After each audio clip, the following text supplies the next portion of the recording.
regulation that kept the banks from playing fast and loose with the people's money. I think that was deserved.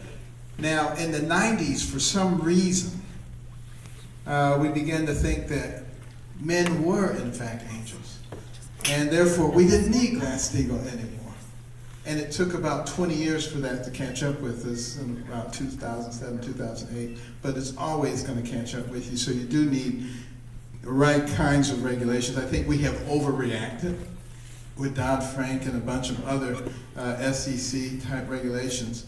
And we need to be reasonable and rational in the way that we look at those. So yes, a modern iteration of that probably is something that is valuable. And again, I just want to re-emphasize, I'm not anti-government by any stretch of the imagination. It's just that I want a government that is operated based on our Constitution. Thank you all very much.